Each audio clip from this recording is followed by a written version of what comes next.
Ketika seorang yang telah menistakan simbol-simbol keagungan, simbol-simbol kesucian, simbol-simbol kemuliaan dalam agama kita, ya, terus kemudian akhirnya diproses sesuai ketentuan hukum yang berlaku dan mendapatkan vonis hukuman, tentu kita akan menghormati proses itu semuanya. Karena tugas warga negara yang baik adalah menghormati hukum, menghormati kedaulatan hukum, dan menghormati setiap ketentuan ketetapan yang telah melalui proses yang baik atau yang benar. Nah, yang terpenting sekarang adalah kita mencoba untuk mengambil hikmahnya. Apa kiranya hikmah yang dapat kita ambil atas peristiwa vonis tersebut? Yang pertama, jangan pernah kita bermain-main dengan simbol-simbol keagungan kemuliaan satu agama. Tidak boleh. Karena itu bukan hanya akan melukai pemeluk agama itu, tapi juga akan menjadi kehidupan masyarakat kita akan tidak harmonis. Al-Quran juga mengisyaratkan hal itu. Kita ambil contoh misalnya di surah Al-An'am ayat yang ke-108, Allah berfirman, وَلَا تَسُبُّوا الَّذِينَ يَدْعُونَ مِن دُونِ اللَّهِ فَيَسُبُّوا اللَّهَ عَدْوًا بِغَيْرِ عِلْمٍ. Janganlah engkau mencaci maki Tuhannya orang lain, karena orang yang kita caci pasti akan membalas cacian itu. Alasannya apa? Kadzalika zayyana likulli ummatin amalahum. Setiap orang akan memandang benar, memandang baik perbuatan dan juga keyakinannya.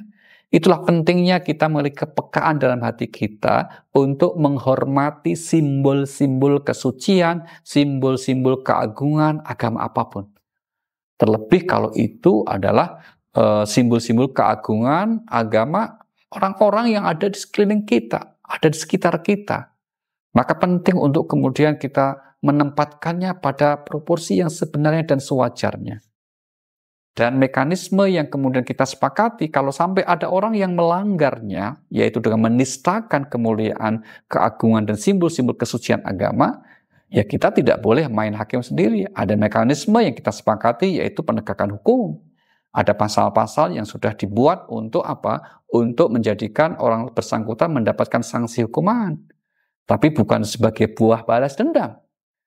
Ini sebuah pelajaran bahwa perbuatan tersebut tidak bisa dibiarkan kalau itu berada di antara orang-orang yang memiliki kemampuan untuk berpikir yang baik. Tidak pada tempatnya orang melakukan tindakan pelecehan, penistaan terhadap simbol-simbol keagungan, kepercayaan, kemuliaan, kesucian agama yang lain. Agama kita pun juga tidak boleh kemudian kan dinistakan, dan kita pasti secara umum akan tidak terima kalau kesucian agama kita ternodai oleh ucapan atau sikap orang lain. Inilah pentingnya kita menghormati ya keyakinan orang lain. Inilah pentingnya kita memiliki sikap respek, sikap empati terhadap keyakinan orang lain.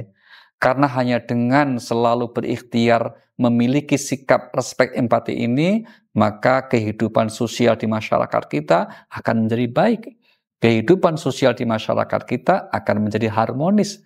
Dan kalau kita hidup dalam sebuah tatanan masyarakat yang anggota warganya harmonis hubungan sosialnya, maka seandainya ada masalah kita bisa selesaikan bersama-sama.